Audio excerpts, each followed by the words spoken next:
Good afternoon. My name is Adrian Dix. I'm BC's Minister of Health. To my left is Premier John Horgan. To my right is Dr. Bonnie Henry, BC's Provincial Health Officer, and the lead of our BC immunization team, Dr. Penny Ballem. And we're honored, all of us are honored to be here.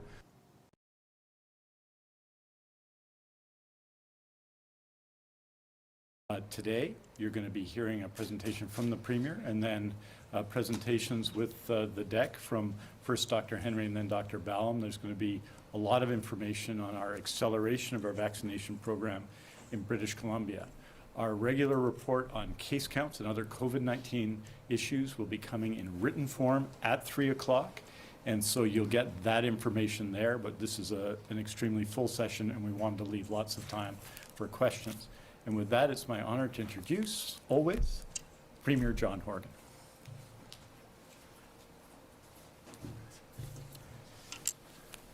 Thank you, Adrian, for that introduction and for the territorial acknowledgements of the Songhees Nisquamish First Nations. I want to, at the outset, on behalf of all British Columbians, say thank you to the three of you, to Adrian, to Penny, and to Bonnie, for the extraordinary work they've been doing over the past number of months to prepare for the beginning of the end of our challenges with COVID-19.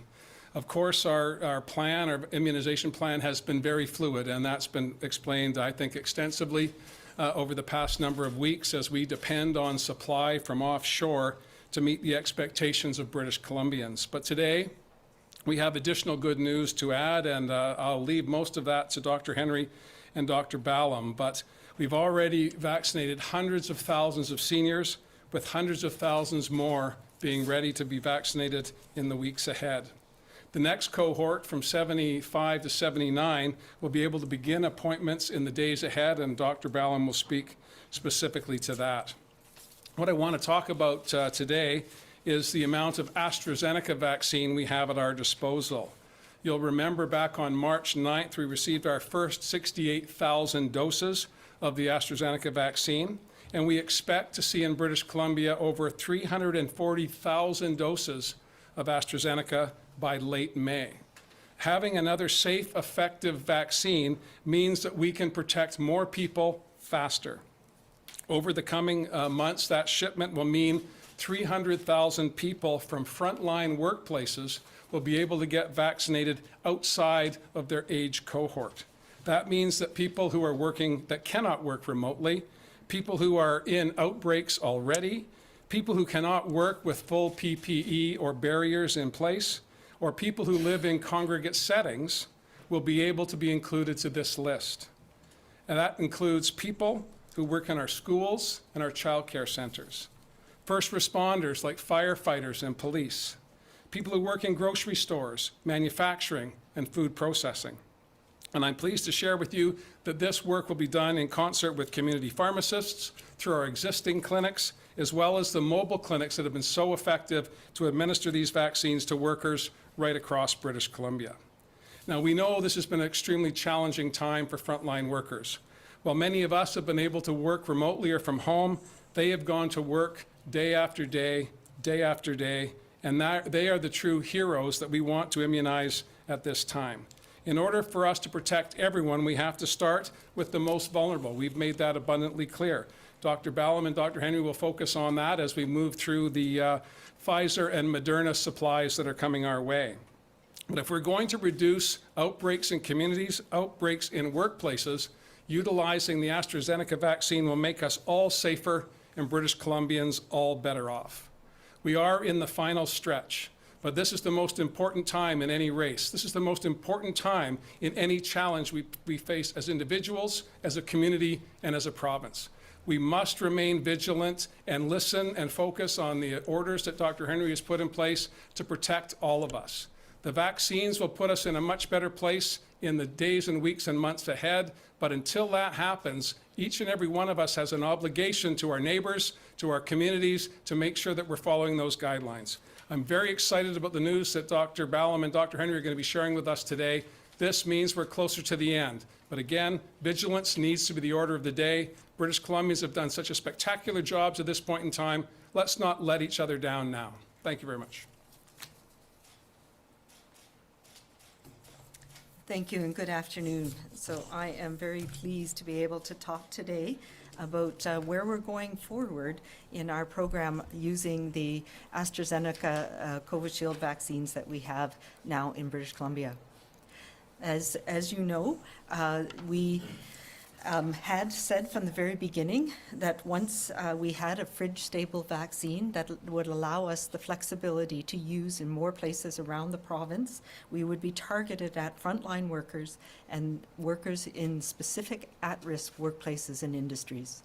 We now have 2 vaccines that have been approved for use by Health Canada, one of which we've had in the province, and that's the AstraZeneca or Covishield, which is the Serum Institute of India version of the same vaccine. It's approved by Health Canada and now by NACI for use in adults over the age of 18. And our BC Immunization Committee has been tasked with providing us with the best advice of where we can make the most difference and how to start the use of this vaccine. So the rollout is in 2 parts, the first of which started just this week. The part 1 was the Covishield that we received, 68,000 doses that we received last week. That has now been started to being used in places across the province, and I'll provide more details about that. In addition, we now know that we will be receiving another close to 300,000 doses starting, we hope, the last week of March, but we don't have that pinned down quite yet. So it will be the last week of March or the first week of April, and 136,000 doses of the Covishield in mid-April, and another 68,000 doses in May. So those are what we are using now to plan the part 2 of this use of this new and effective vaccine. We also heard today on media reports that we might be getting additional doses from the United States. So that will allow us to actually speed up, again, some of those processes. So this is our updated progress using the phases that we have had from the very beginning. And what we're focusing on right now is that gray box down in the bottom, which is the priority frontline workers or people who work in specific industries that are at risk. The part 1, which I've just mentioned, based on the 68,000 doses that we received last week, this is being deployed based on what we know from public health and from the WorkSafe BC and Public Health Workplace Task Group that I put together last November to help us address the ongoing issues that we were seeing in many workplaces around COVID-19 outbreaks and helping boost and the COVID safety plans to prevent outbreaks. But we do know that there are a number of industries that are more at risk, and they are having ongoing and repeated outbreaks. They have unique issues where it's difficult to have physical distancing, where wearing of PPE becomes challenging because of the nature of the work that people are doing. And we know that they're susceptible to ongoing outbreaks, and poultry plants are one of the ones that come to mind. As well, we know that we have ongoing risk and outbreaks associated with congregate housing facilities for workers, whether it's agricultural workers, whether it's workers in some of the resort communities, for example, in Whistler or Big White.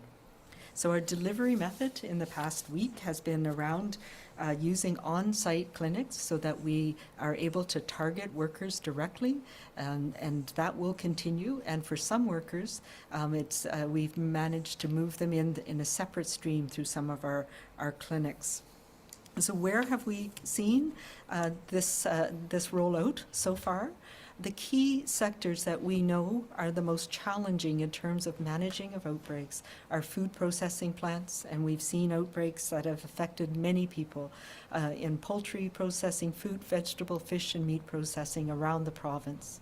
We know as well that the agricultural operations that have the congregate worker accommodations in farms, nurseries, and greenhouses that are so essential to keeping food on the table across this province. And this is highly supported by our temporary foreign worker program that in BC we've been supporting through providing of a centralized quarantine services where temporary farm workers who are so necessary for this work are quarantined safely and provided what they need.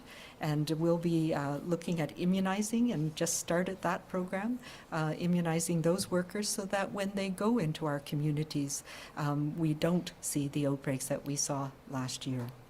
As well, we know that there's been challenges with the large industrial camps, and we put in place a provincial health officer order around industrial camps to enhance the measures that are put in place. And despite that, we know that there were challenges with workers who come in and out from communities around BC and from other parts of Canada, and they bring the risk with them to these congregate living settings in these accommodations and the large camps, and they take the risk back home with them. So we have been working particularly in the north and the interior to address the risk in those worker populations. We have other large congregate living settings, particularly, as I mentioned, in resort community where isolation and quarantine is very challenging, and where young people are having difficulty with maintaining the distance and the isolation that's needed with these ongoing outbreaks. And additionally, we have a number of workplaces and industries, including manufacturing, warehousing, distribution, where we have ongoing clusters and outbreaks occurring. Generally, they're larger sites. We're focusing on those where we can make the most difference with preventing the second-generation transmission in those outbreaks, and we've seen some of those be responded to in this past week, and I know that there's sometimes some frustration expressed when we are immunizing people and workers who have an outbreak or have been exposed in a large Costco or a glass manufacturing. But these are all places where we know there's been exposure, where we know that transmission between workers also puts our communities at risk when people go home, and it is in all of our best interest to protect everybody in that situation. So what have we been doing? The part one, focusing on these, including it in Vancouver Coastal Health, about 16,000 doses to people working in 53 identified food processing facilities, 6 industrial sites, and 5 congregate living settings, as well as the temporary foreign workers who are in isolation in the Richmond area. In Fraser Health, where the largest proportion of these sites are, we're working on immunizing in 71 food processing plants, 48 farms, nurseries, and greenhouses, and a number of industrial work sites with outbreaks. Interior Health has a smaller group of people, primarily focused on industrial work camps and food processing, and a number of larger farms and nurseries with shared accommodations. When we look at Northern Health, as I mentioned, that's where large industrial camps have meant ongoing risk to neighboring communities as well as outbreaks in the camps themselves. Island Health doesn't have as many of these types of settings, but there are 4 of the large food production facilities that will be targeted. And then we have some doses in reserves for those larger outbreaks that we're trying to manage in different parts of the province. As we move into the second part, when we receive the next shipment of AstraZeneca vaccine, which is, as I mentioned, we're expecting the last week of March or the first week of April, we are going to be refining and moving out to a new group of people as well. So the target groups and the management of outbreaks will continue. All of the important things that we're looking at is all of our data needs to be entered into our provincial immunization registry on a daily basis. This is critical for all of us, and it is something we have focused on from the very beginning, making sure that every dose, every lot number that everybody receives is in our provincial registry, not only so that you have a record of what vaccine you received and when, but it's an important part of our safety monitoring. So we monitor that information by lot number, by every vaccine on an ongoing and daily basis so that we're able to see if signals arise. And we know this is the same process that's happening around the world. We share information, and we've heard about some of the concerns expressed with vaccines in Europe, and it was a safety signal from this type of monitoring that allowed them to take a pause and look and assess those instances. And we're very pleased that we have not seen any of the same types of issues here in British Columbia. In Canada, we've seen one clotting event related to AstraZeneca that was, temporarily related to vaccination, but not related to the vaccine.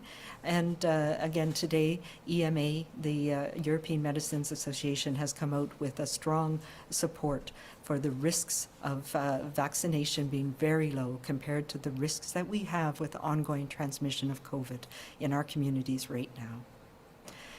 The eligibility of people for these programs will be validated before they're immunized, and it is important for us in public health to ensure that people recognize how getting vaccine as quickly as possible into as many people as possible helps break those chains of transmission, those clusters and outbreaks in our community, as we are working at the same time with the bulk of our program to protect those people who are most at risk. And we'll have some more information about that coming up. So any of the vaccines that are not yet used from Part 1 will be added into the initiative in the Part 2. We know that people who are affected are people who live across the province in different sectors. Our implementation is going to be more flexible now, using partners in our community. And I have asked and tasked our BC Immunization Committee with looking at all of the recommendations that we have from national bodies, from looking at our outbreak and case data that we have here in BC, and importantly, using our ethical framework for vaccines that helps us determine the parameters that we want to use to identify who should be immunized first in this part of our parallel program. So with that in mind, what we are looking at is the priority groups for Part 2, starting in April, will be first responders, police, fire, and those who work in our emergency medical transport, where we know that maintaining that workforce is an important service, and we have these duty of reciprocity.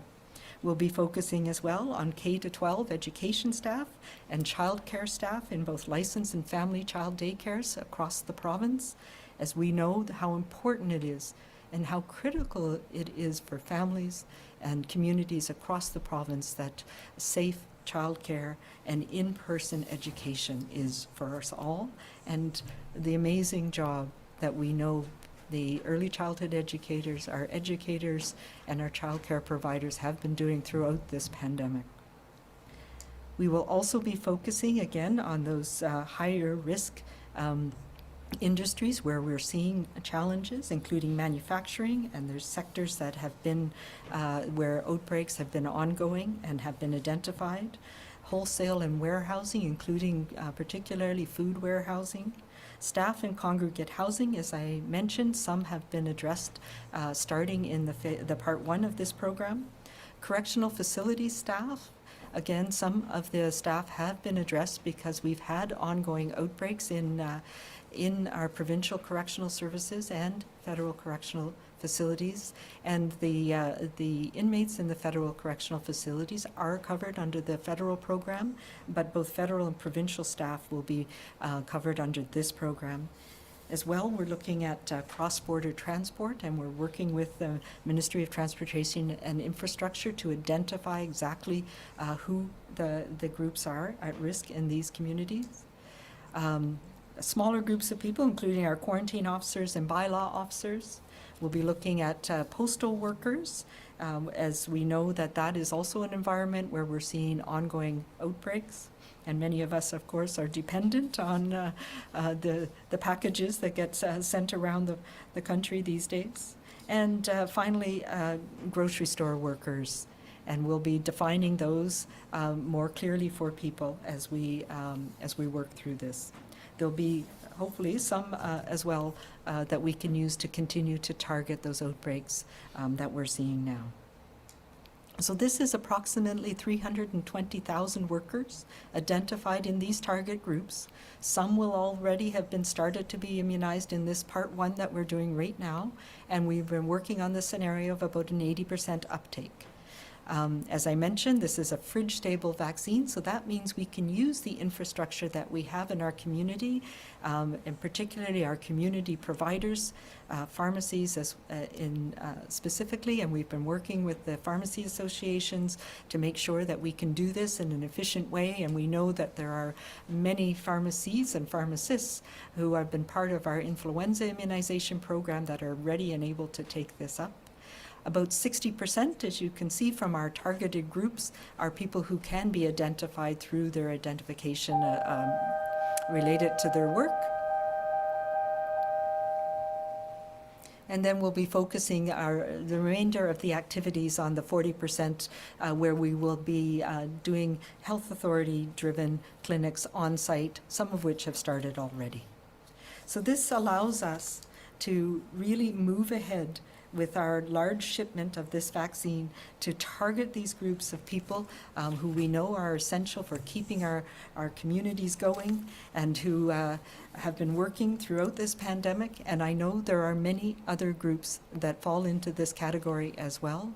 And as more vaccine becomes available and our age-based program moves along, we'll also be targeting additional worker groups as we need until we get everybody in BC who wants to be immunized over the age of every adult in British Columbia and in the coming months. And until then, as the Premier has mentioned, we all need to do our part. Do our part to keep us going, to reduce the transmission in our communities as we protect more and more people through the use of our immunization programs. I'm now going to turn it over to Dr. Ballem to talk about then optimizing our deployment.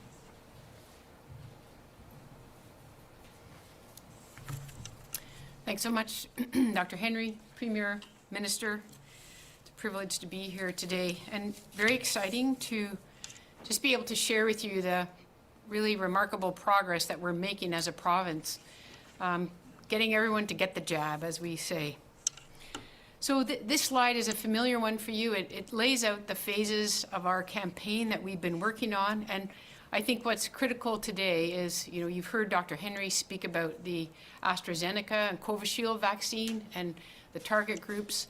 And I want to share with you more detail on the more familiar vaccines that we've been working with since December, the Moderna and Pfizer, and how the decisions that have been made and the supply that's arrived just since we last spoke March 1st have really upped the opportunity for us to continue to protect our public.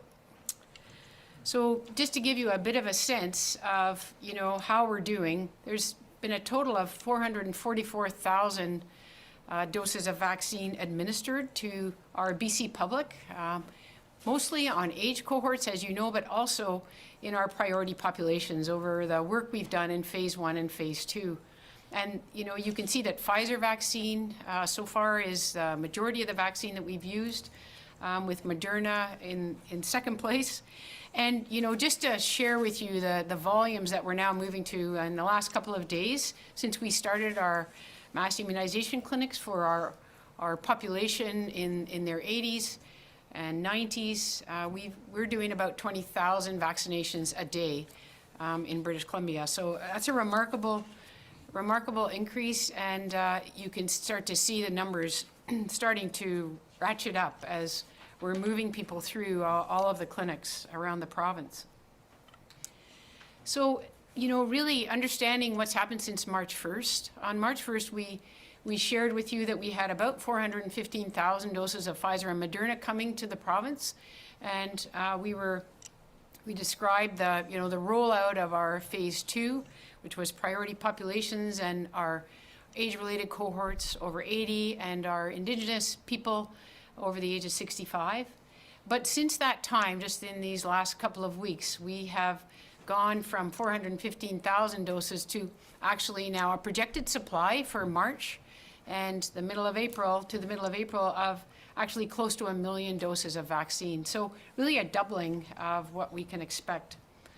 So, and essentially we also have the added AstraZeneca Covishield vaccine that Dr. Henry's already talked to you about. We do know that Johnson & Johnson has approved, their vaccine has been approved in Canada. We have no line of sight at this point into what supply Canada will be bringing forth or when it will arrive. So I think it's, one of the fundamental pieces of information here is that we're in a very fluid environment, as the Premier said. Things are changing as we go through our days and weeks, and the job that we have in our health sector and our partners who are helping us deliver this campaign is we have to be nimble. We have to be able to react to these changes and continue to clarify and keep our focus on our objective, which is to get our population vaccinated and protected, to protect our workers, and to keep our health system, strong and protected from COVID, and, to actually carry on addressing the pandemic, because it's still with us until we get our herd immunized. So this slide actually shows you a little bit of the elephant that we're going to be swallowing between now and the middle and end of April. You can see that this very rapid rise in the amount of available vaccine in the space of just a month and a half. I'm very happy to report that our whole program for immunization has been able to adjust to this, and what I'm going to share with you is, what that means for our public in terms of their ability to get vaccinated. So if you just looking at this slide, you can see in the pink, that's the Pfizer vaccine, and you can see the rapid increase in Pfizer, and the gray is Moderna, and then the black part of the slide shows the AstraZeneca Covishield vaccine that will be coming to us. So in the next slide, I'm going to just walk you through a little bit of the math around here, because one of the important things when you're rolling out an immunization campaign and staffing up clinics to do it is, and in the many communities around our province where this has to happen, it's not linear, it's all happening pretty much at the same time and in a complex schedule. So we really have to know what vaccine we have available and where we have to have it located, and then what's the target population that we're reaching in those communities around the province. So at a very high level, the vaccine supply, we had, if we took March 12th as the starting date of our analysis, we had about 75,000 of vaccine on hand that had just arrived late in the week. We have Pfizer shipments coming in between March 12th and April 18th of about 661,000. And then we have Moderna shipments, which, as you'll remember, come every 2 to 3 weeks, arriving between the same period of time, March 12th to April 18th, of about 170,000. And that totals just under 1,906,059 units. And, as you know, the change that allowed this to happen was really increased supply and the shift from, and the extension of the dose 2. Because as soon as we extended dose 2 to 16 weeks, what that allowed us, it freed up, thousands of doses of these vaccines to allow expanded access for vaccination to our population by dose 1, which, as Dr. Henry has described, is very, very protective. So basically, if you go back to our original plan that we rolled out on March 1st, we were launching the vaccination of the over 80s, the over 65, our Indigenous population. In some areas, we described that the communities would be vaccinated actually as a whole. In very small communities around different parts of our province, it's not a good use of time or resources to come back several times.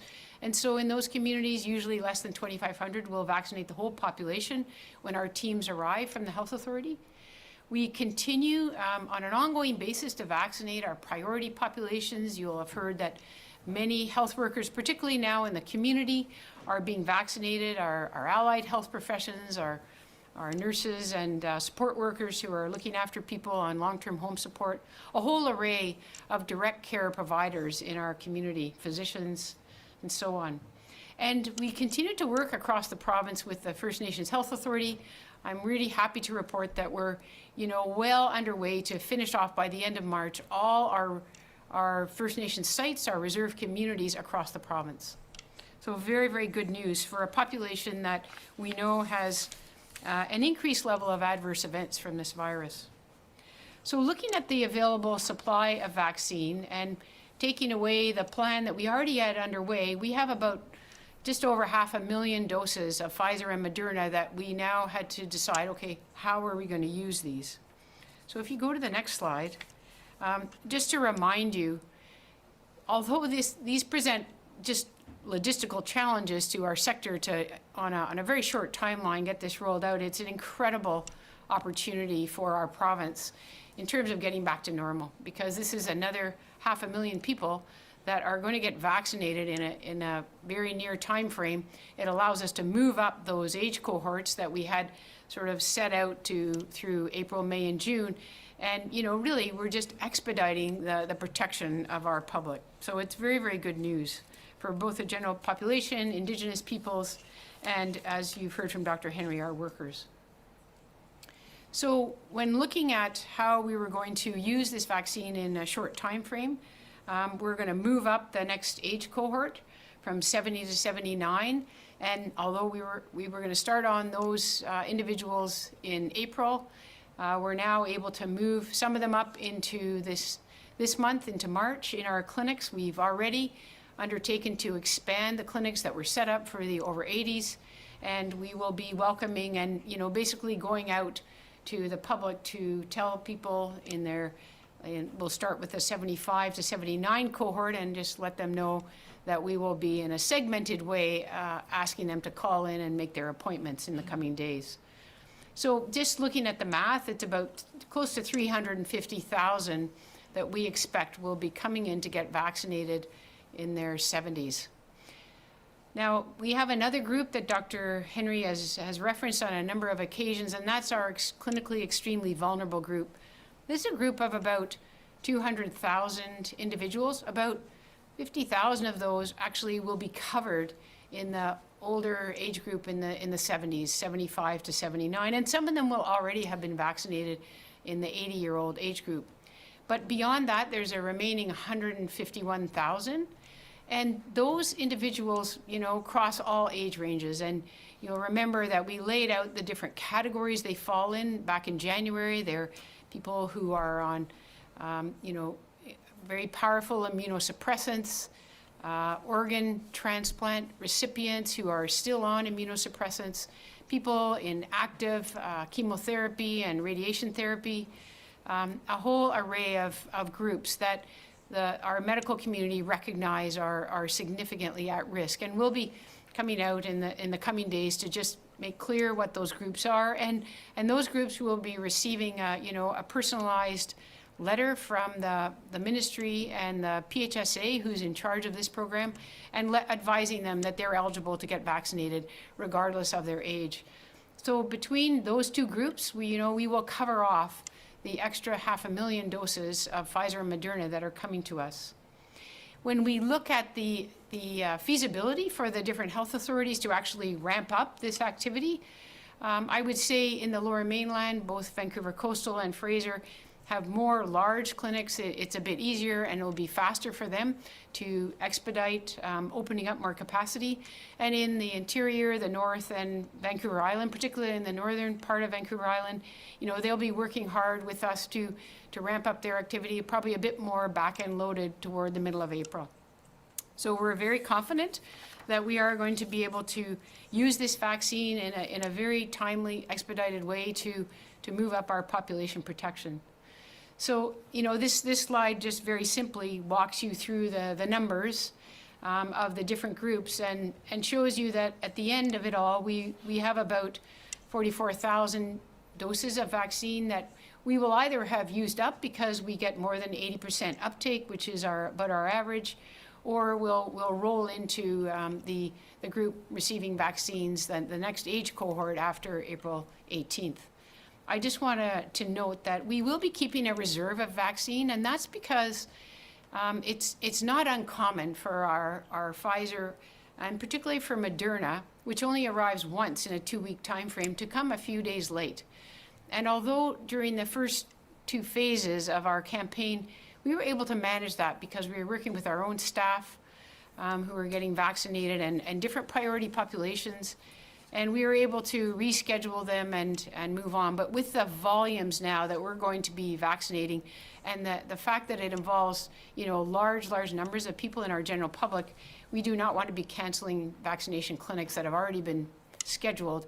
And so we're keeping a bit of a reserve, about 140,000 doses, which is 3 days supply to actually make sure we've got that nimbleness. And if the things arrive a bit late, that we're able to fill in that gap and proceed as planned with our scheduled clinics.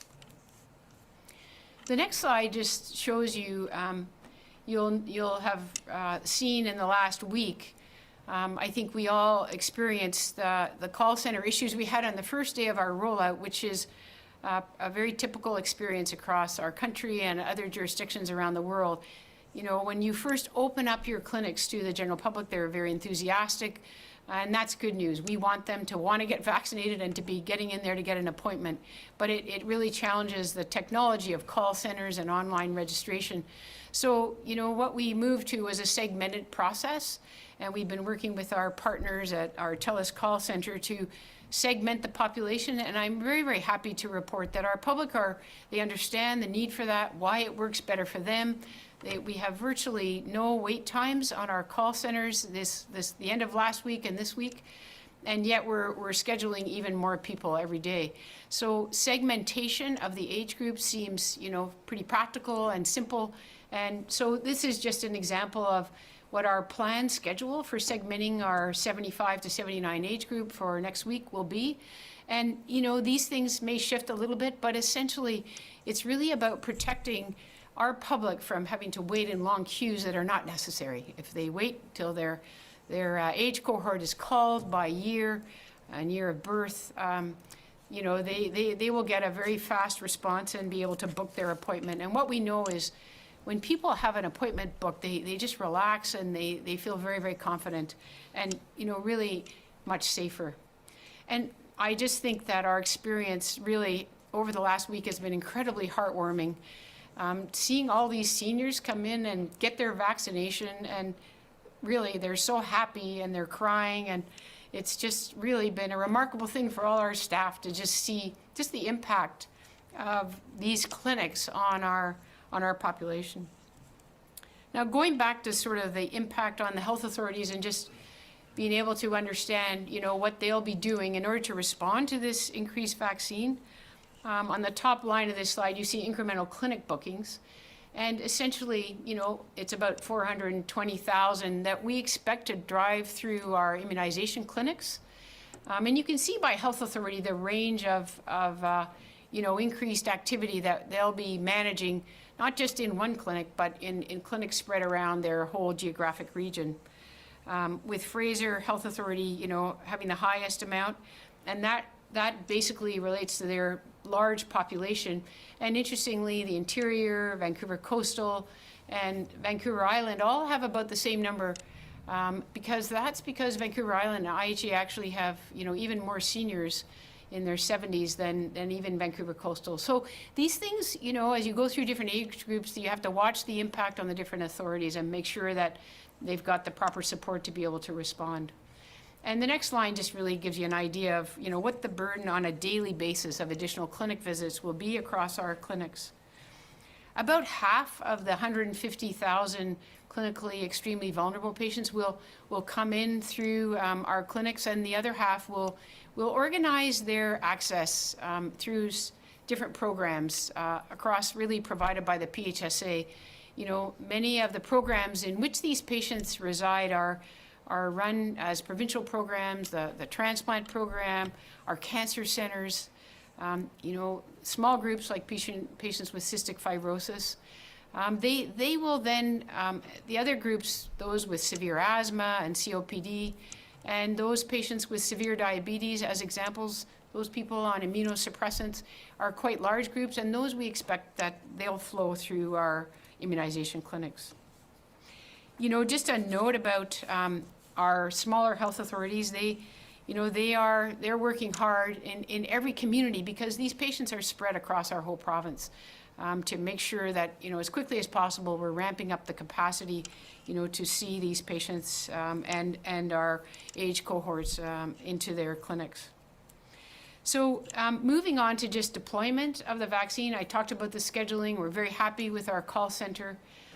We will be bringing online our provincial digital platform that I've talked to you about before. It's a great system. I think it's making Dr. Henry very, very happy. It's basically a massive transformation of our ability in our immunization programs, throughout the age groups and all different kinds of vaccines. This will allow us to track everyone. It will provide an opportunity a few months down the road for the public to access their vaccine records, and for physicians and pharmacists to actually make sure they are able to access those supplies when they're seeing patients. And we've talked about the AstraZeneca rollout as well, and how that will happen, in great partnership with our community pharmacies.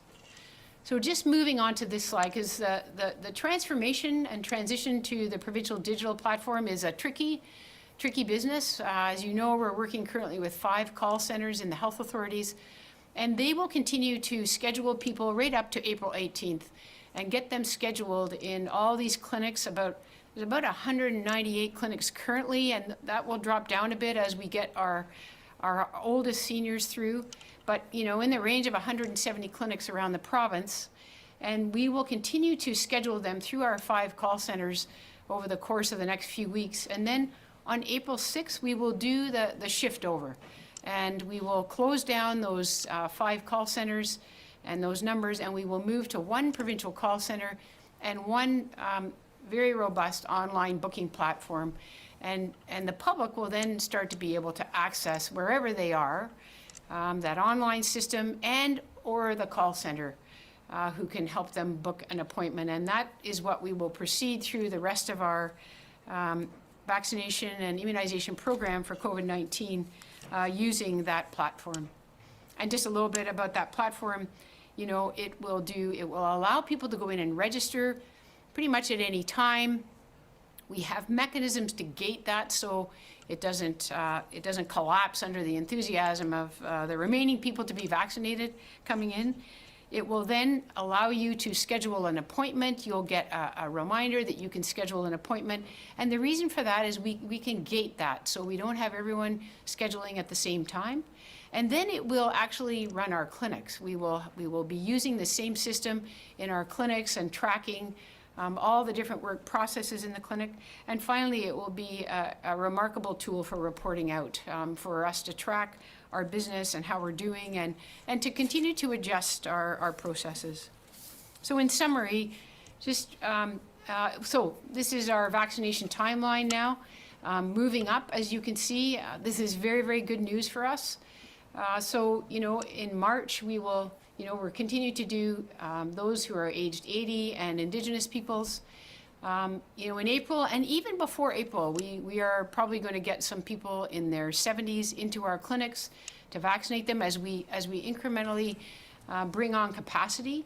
And in May, we'll be at a minimum, pending new news about new vaccine arriving, people aged 59 down to 40, and in June, we'll get our younger group vaccinated. And this is remarkable progress if you think back to January when we were talking about September to get this done. Now we will have second doses, and that will happen in a structured way consistent with the evidence, as Dr. Henry has indicated.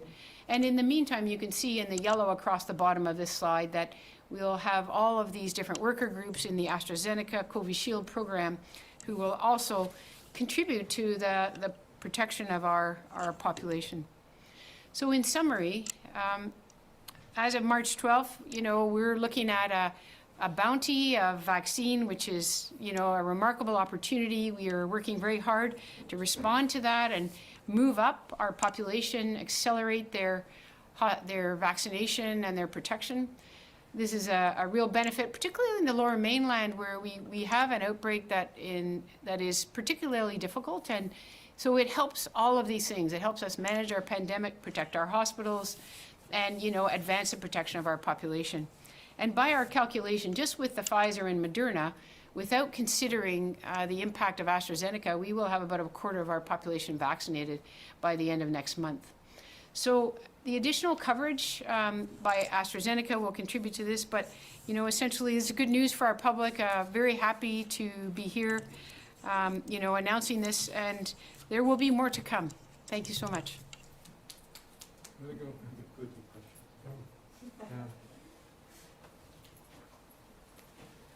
Some smiling people, for sure.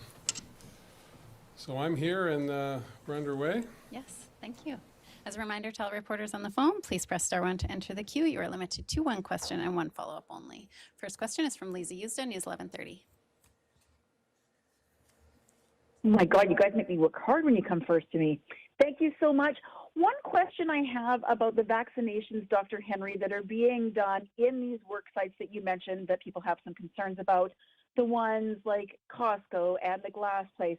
People still wondering why, when they can quarantine at home and it takes 3 weeks for vaccinations to kick in, why not just isolate those people and do some that are more immediately at risk? Yeah, and this is an ongoing question that we get. There's a couple of reasons for that. The workplaces that we're talking about are ones where we have large numbers of people, where there are already exposures, where there's ongoing risk, and so they're not the workplaces that are small that we can effectively. And the other part that we are looking at from the public health perspective, and it's the MHOs in the regional health authorities that are making these decisions based on the risk that we know in those communities, and it's based on what we have seen from other outbreaks in similar settings, often the same setting, repeated outbreaks. And we know as well, most of these are workers who go back to live in their community, that have live in sometimes very crowded accommodations, multi-generational families. We know that these outbreaks are disproportionately affecting racialized communities, people at lower wage income earners. So those are the factors that we take into account when we're trying to address the outbreaks that are going on right now. And you know what? If we had a lot of vaccine early on, this is one of the tools that we now have to help us manage these outbreaks in our workplaces. And so that's part of the decision making that goes into it. We've always been managing outbreaks as best we can with all of the tools that we have available, and now we have vaccines to add to that mix. Follow-up, Lisa? I don't know if this is for you or for the Premier, Dr. Henry, but some of the concerns that people have is this a failure? Like, I think people understand that the people working in these places are doing their jobs and are often doing low-paid jobs and concerned for their livelihoods and living in communal situations or with large families. But for the employers, have they done their part? They're supposed to have safety plans. We're a year into this. What is the repercussions for them failing to keep these people who are vulnerable safe? Absolutely, and that's, you remember in November when we started to get these rapidly increasing outbreaks, large proportion of them were in workplaces around the province. And we've been working very closely with WorkSafe BC, who have stepped up with us, with our environmental health officers, to increase inspections, to make sure that the COVID safety plans are being adhered to. It's a very challenging job, and what we have found is that some settings, it just makes it that much more difficult. Partly it's volume of people, but it's also the type of work that they're doing. And I bring up poultry plants because we've seen that repeatedly, that even with the best laid plans, with having in barriers, it is very challenging in that environment to maintain the use of the PPE on an ongoing basis. So we have very strategically targeted those places, those types of environments where we're seeing that difficulty despite people's best efforts. So it is a combination of those things, and it is what it is. There's some industries, there's some work sites where it's much more difficult. Yeah. I just want to note, it has been, I think, for everybody in BC, extraordinarily moving to see the immunization that's taken place in Prince Rupert. But it reminds us that COVID-19 is a vicious enemy, that the people of Prince Rupert, the exact same people who were living there last year when we had virtually no cases in that community, it had the lowest rate of transmission. Now we're facing significant transmission. And they are struggling with that. So these tools have been used by public health to respond to this. This is true in workplaces. We've done it in every part of BC, and now we can do it more because there's more vaccine available. But I think it's really important. Of course, we need to have COVID safety plans that people follow. But it's also important to understand that sometimes, and we saw this in the case of the trivia night, sometimes it impacts other workplaces in ways that are very difficult to control. All I can say is we need to have absolute compassion for people who have suffered from COVID-19 in this pandemic. And everyone who has not, like myself, not have been diagnosed positive with COVID-19 should be thankful for that and be supportive of that who are struggling with it. So this is not about blame. This is about an effective public health response with the situation in Prince Rupert and other work sites all over the province, and work sites all over the province is a reflection of that. Next question is from Binder. Oh, That I meant to say as well, people being immunized does not mean you don't have to adhere to your COVID safety plans anymore. That is incredibly important. We still have a lot of transmission of this virus in our communities. We know it takes time for immunization to protect me as an individual. It takes several weeks before that protection goes up. But we also know that even when we have a group of people who are immunized, not everybody is fully, that the virus can still transmit. What it does do really well is protect us from severe disease, from hospitalizations, and thankfully from death. And we've seen that in our long-term care homes more than anywhere else. But it does not mean that you get out of jail free card because you're immunized. We need, as a population, for all of us to be immunized, where we can stop that transmission chains in every setting before we can let up on those COVID safety plans in our workplaces. And we will continue to work with the environmental health officers, with WorkSafe BC, to ensure that all workplaces are continuing to take those measures to protect people in those environments. And we, as we in the population, have to do that too. So continuing to wear masks, continuing to keep our distance when we're going to the grocery store, when we're going to our workplaces. So that's a really important piece too. next question is from Binder Sudgeon, CTV. Hi, Dr. Henry. Just want to pick up on what you were talking about there.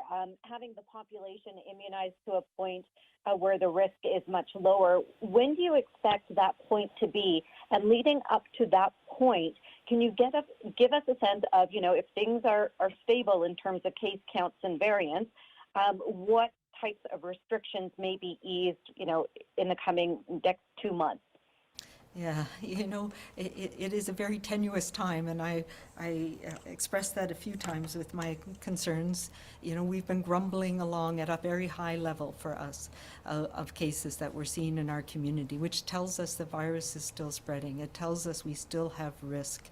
At the same time, we're thankfully being able to accelerate our program of protecting those most at risk and trying to snuff out some of the outbreaks that we're having and the transmission change that happen in our workplaces.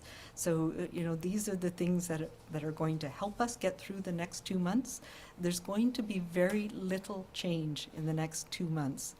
But the more people that are immunized, the more, whether it's in the workplace stream or whether it's in our main age-based stream, that gets us that much closer. So these things work together to help get us all there. So what we are looking at, and I've had the privilege of working with faith leaders, for example, to look at how we can have small indoor services later in the month.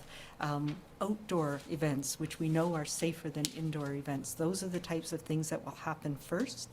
Looking at whether we can get back to some of the youth sports later in April, and we've approved some very good safety plans from the BC Hockey League, for example, but we're looking at other, particularly youth sports. We want to look at, as we're heading into June, making sure we can have a special ceremony for people who are leaving high school this year.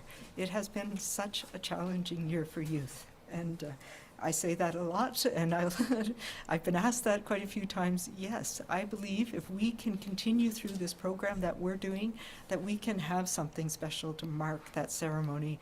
And the fact that we've all been through this together, but it impacts young people in different ways. So those are the things that I'll be looking at. I've been asked a lot about, can I have a big wedding in April? And the answers are, not April. Keep it small. But by the time we get to the summer, if we get through this program, we continue to have the immunization, we continue to keep stopping our transmission, then yeah, we've been looking by the end of the summer into the fall at being able to have some local gatherings again with larger numbers. Some of the arts that we need will be coming online, but we're looking into, by June, if we are able to deliver what we are looking at delivering, and if we're able to keep a third wave from taking off, then we can look at some of those restrictions. And then there'll be some personal things. We've talked as well, and Minister Dix and I have been looking at details of how we can improve quality of life in long-term care and increase our visitation in long-term care now that we have so many people protected there. So that will happen sooner rather than later. And then we can look at our personal behaviors once we get into late in April, May, when we have most of our seniors over the age of 70 protected. Then we can look at whether it's safe to have those visits with our grandparents again, and to keep the elders and seniors in our lives safe in a better way. Follow-up, Pinder? Yes, Dr. Ballem talked about swallowing the elephant in the next few months. How do we have enough qualified people to administer those doses? Which organizations, or how are you getting those people? Are you hiring them? Are different people volunteering? Can you just talk a little bit about sort of how to get there? Sure, I'll start, and then Dr. Ballem can talk about some of the partnerships. But as you know, we issued a PHO order that allows a whole variety of allied healthcare professionals and retired healthcare workers to come back and work in a supervised position as immunizers. Some will be volunteers, physicians, pharmacists, nurses who are doing immunization on an ongoing basis in our health authorities and private organizations.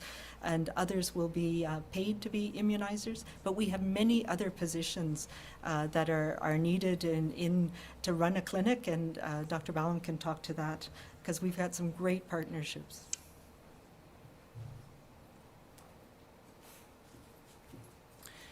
Yes, so we're very fortunate, and I think when the Premier and the Minister asked me to take this on, one of their comments was, this is a good news opportunity for the province. And it's the hope after really a terrible year of suffering and worry and anxiety, and that we really wanted to make this a community opportunity. So we're really happy. The health sector, has obviously, we're hiring staff to do different jobs and have been throughout the pandemic to take on all the different responsibilities. But we also have community partners coming forward to work with us and do some of the work, like registering people as they come into clinics, greeting them. In some of these big clinics, you need runners who can, run vaccine to different immunization stations, and groups that can help oversee the greeting of our population as they come into our clinics. So a whole variety of different areas. And we have community partners both in the nonprofit and the private sector, many of whom have had their workers, basically furloughed for many, many months. So it's been an incredible opportunity for us to mobilize community, get help from various civil society organizations, local governments who have been fabulous across the province, actually, bringing in people, helping us reach people who are hard to reach and make sure they get into immunize. So really an across-the-board community effort. So the whole village is helping to vaccinate our public. Next question is from Richard Zussman, Global News. Dr. Henry, some of these groups are rather large. I think the slideshow mentioned more than 100,000 people in the education setting. So can you give us a sense of how people within these larger groups will actually be prioritized, and who ultimately is going to make those decisions? Will it be, for example, the teachers or educators themselves, or will it be part of the larger ethical framework? Yeah, so thanks for bringing that up, actually. I don't know if I said this in enough detail, but we will be reaching out to those groups, whether it's, connecting with police chiefs so that they know when to call in. Please do not call into our age-based hotlines. Those are specific for those clinics. We will be reaching out by specific industry, specific farms in some cases, and also be reaching out to the fire chiefs, to our police chiefs. We'll be connecting with the school system to do that in partnership. And we will, the health authorities will be doing this, so reaching out. We know who is in our K-12 system. We know who our childcare workers are, for example. So we will be reaching out to you. It'll be a combination through the health authorities, and it will roll out. And as the health authorities are able to organize that with local providers and with health authority-based clinics. And we're doing it based on risk in many areas. So we will be looking at targeting, for example, we know where some of the hotspots are in the Lower Mainland. Some communities are having more challenges than others. So that will be all done through partnerships with the health authorities. So we will be reaching out to you, and it is, for the most part, it'll start early in April. So over the next few weeks, we'll be reaching out and coming up with a plan across the province for addressing each of these areas. Richard, do you have a follow-up? I do. Let me ask about the variants of concern. So we've seen this increase in variants. How much could that disrupt what we are seeing in terms of a potential easing of restrictions? And when you balance the priorities around the easing, what sort of numbers in terms of both variants and cases are you looking at? Yeah, so the variants and the cases are the same, right? So the variants are a subset of the number of people every day that we see, or over the 7-day, the rolling average. But they're detected retrospectively, though we're catching up now because we have this marker test that we do for every positive. So the cases that we've identified that are people who have the variant of concern, and right now, the one that we are seeing in BC that is taking over, if you will, same across the country, is the B117. So we are seeing increasing proportion of our cases every day being the B117. So it's not in addition to the cases we're seeing, it's the subset. So the proportion of the cases that we're seeing is now around somewhere between 10 to 12% of our cases every day are now this UK variant. We are still seeing very small numbers of the South African, just sort of sporadic, mostly related to travel. And we've had one cluster of this Brazilian variant that is concerning, but we're managing it very carefully with Vancouver Coastal. So this is a discussion that we've had, of course, around the world, but we had another discussion this morning. What is the impact? What are we seeing? And what we are learning is that some of what the increased transmissibility means is related to what phase you are in a wave or in the timing of the year. So the fact that we're not seeing rapid takeoff with the number of variants. So it's not like they're adding on to the cases we're seeing. What we're seeing is of the cases, they're being slowly replaced by this variant being more common in transmission. So that is, in one sense, it's a good thing that it's the B117. What we're learning, and again, this is science in action, we're learning, and this is something that we have been working out just in the last few days, through some of the modeling, looking at what happened in other countries, is that that one variant tends to replace what other strains you're seeing. And for us, that it seems to be in Canada, the B117, at least here in BC, in Ontario and Quebec, they're seeing the same thing, Saskatchewan. And in a sense, that's a good thing, because that one we know the vaccines are still relatively very effective against, where some of the other, particularly the Brazilian variant, there's concern that vaccines don't work as well. But, things can change. So what we are watching very carefully is, are we seeing things, the variant drive transmission, or are we just seeing it replace the viruses that were circulating previously? And what we've learned over these last couple of weeks is that it's mostly replacement.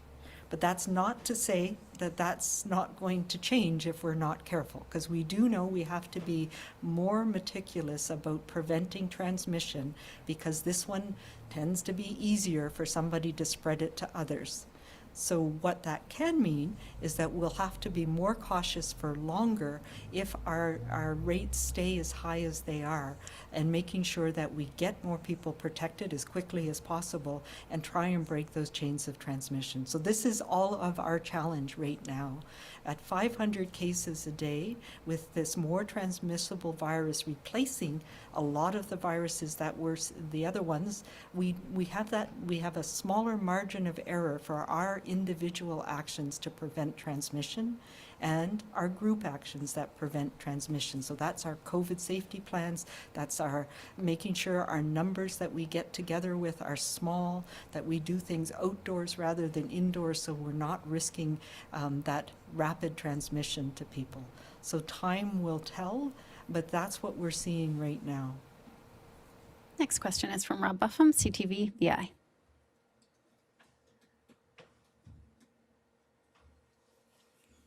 Rob, are you there?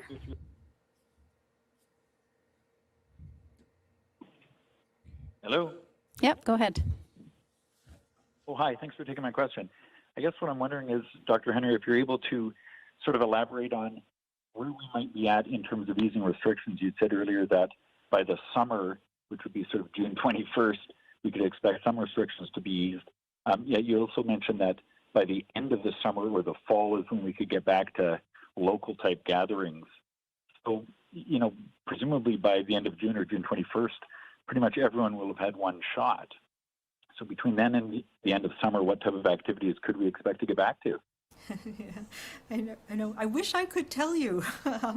Unfortunately, I can just give you a sense of what could happen. What I would like to see, of course, is that our transmission drops off, that we have no more clusters and outbreaks, and 3 weeks after all of the younger people that we have in our lives are immunized, we're able to go back to lots of things. I just don't know that yet, and we're all in this same conundrum across the country. We were talking about it this morning with my colleagues across the country. What things can we do first? What things make the most difference? And I will tell you the principles that we're thinking through. One is that the more people that get together indoors, the greater the risk, regardless. And we've learned that. We learned that if you're indoors with lots of people, and it depends on what you're doing indoors. If you're sitting with a small group of people and there's barriers and there's other small group of people and you're not mixing, think of a restaurant, then the risk is less.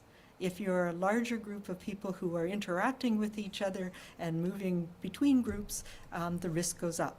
So, and numbers make a big difference. And it's not only the numbers, if you have 25 people, the probability that one person has this virus and might spread it to others is less than if you have 50 people. But the other side of it, from our perspective in public health, is we've learned that the contact tracing, making sure we can find people quickly and stop that next generation of transmission, is also important in managing the pandemic. So that's why we had, for the longest period of time, a number of 50, because with safety plans in place, with the risk that we had in our community, the risk that somebody might actually have the virus in a group of 50 was pretty low for a long time, and the fact that we could find them and stop ongoing transmission because with our public health resources was pretty high. And then that balance got tipped over in late October into November when we saw this very rapid increase. And we were, all of my public health colleagues, watching things very carefully, and it really was almost over a period of a weekend that we saw such a dramatic increase. So we learned from that, and we At that point, because our public health resources were getting stretched, we had to stop those indoor gatherings of any size because the COVID safety plans that we had in place weren't working anymore. The probability that somebody, even in a group of 10, was carrying the virus went up, and our ability to find them, because we were dealing with so many cases, had gone down. We're now at a point where we're getting back into a balance. We can follow up on every case. We can find people. We've been having small groups only, so that needs to continue so that we can keep that balance and keep our schools open and keep our hospitals from being overwhelmed and keep our surgical renewal going and keep as many workplaces as we can going. So that's the place we're in now. As we get more people protected and as we try, hopefully, to get transmission rates down, which means the probability that any one person will have the virus goes down, we'll be able to have larger groups again. But it'll be in a slow and phased approach so that we're safe in how we're doing it. So that's kind of a long answer, but is to say those are the things we're thinking about as we move into summer. So how can we do safe graduation? How can we have small, safe gatherings over the summer period? I think I hope and expect we'll be able to get back to similar to what we had in the fall with the groups of 50, and then looking at expanding from there.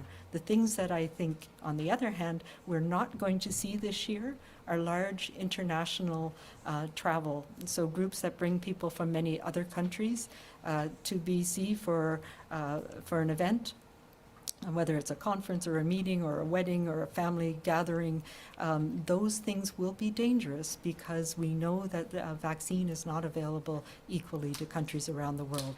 And we've said this from the beginning, the risk anywhere is a risk everywhere. So we're not immune to that. So things like international travel, international gatherings, large festivals that have people coming from multiple places are not likely to happen this year. And things like cruise ships coming into BC are not going to happen this year either. Rob, do you have a follow-up? I do, and it's a question for the Premier on behalf of a colleague of mine. Premier, we've heard from a growing number of people with concerns about their treatment in relation to psychiatric treatment, specifically 2 young women who were independently experiencing a mental health crisis and went for help for that at Royal Jubilee. And they've alleged that they were treated in a dismissive way. I gather they've met with you and expressed their concerns. I'm just wondering what your reaction is, specifically in the context of those 2 women, and what's going to be done about it moving forward. I did meet with Emma and Ella last week. Their situation had been brought to my attention in the legislature. 2 young women who had accessed mental health services as youth and were comfortable and felt that the outcomes were positive for them.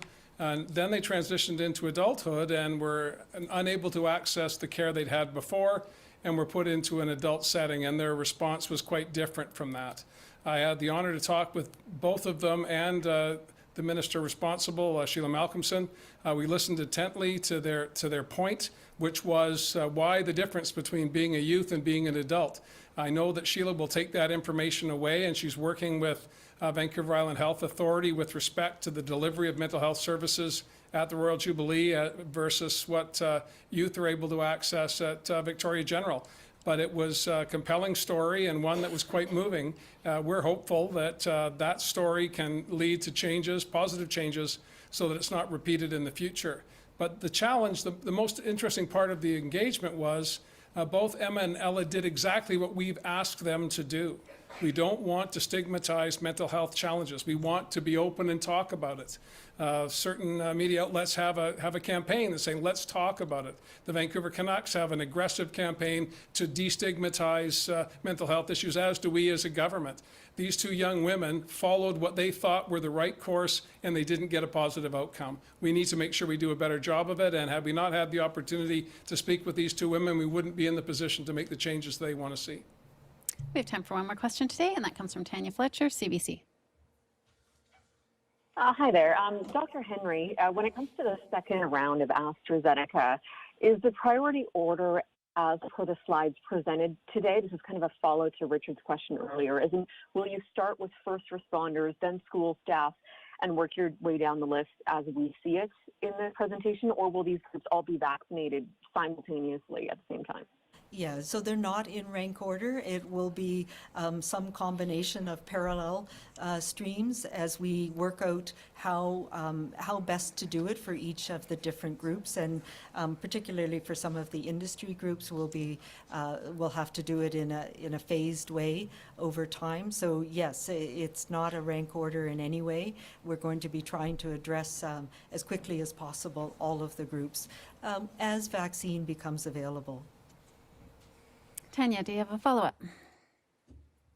Yeah, thank you. You mentioned that rules about visits in long-term care homes are still being reviewed, but we have information from a long-term care home operator in Vancouver Coastal Health that outlines some pretty specific changes to the current rules.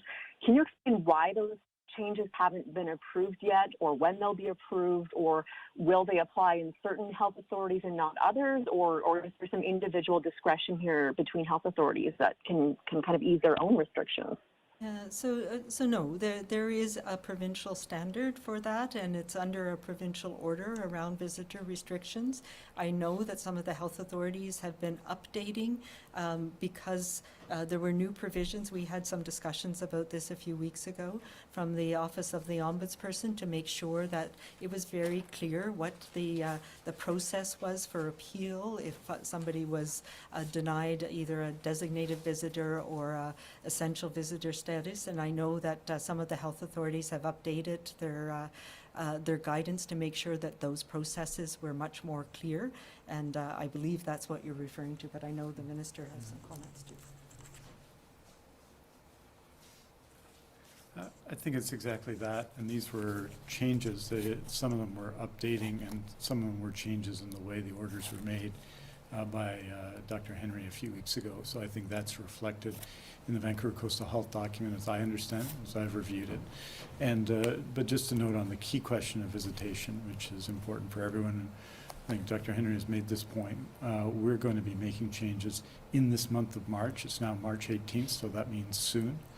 Either next week or at the latest by March 29th, to the general rules around visitation in long-term care, given the success of our vaccination program. So you should expect that very soon, working with all the health authorities, and we'll be working over the next short period with providers in long-term care on those changes. So those are coming. We have made changes all along about issues around essential visitors, and I believe the documents you have reflect that, things that were announced and were put in provincial health orders a few weeks ago. Je dirais en français qu'on va faire des changements pour la visitation dans les centres de soins au long terme.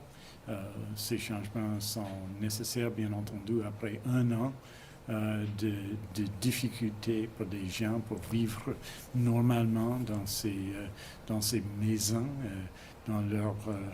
chez eux, comme un groupe dans la société. Donc, il va falloir des changements. La vaccination nous a donné cette opportunité, ce qui est extraordinaire. Et ça va être une véritable célébration. Et on travaille à fond actuellement pour faire ces changements, et on va avoir quelque chose à annoncer pour tout le monde d'ici la fin de mars. Merci beaucoup. Thank you very much.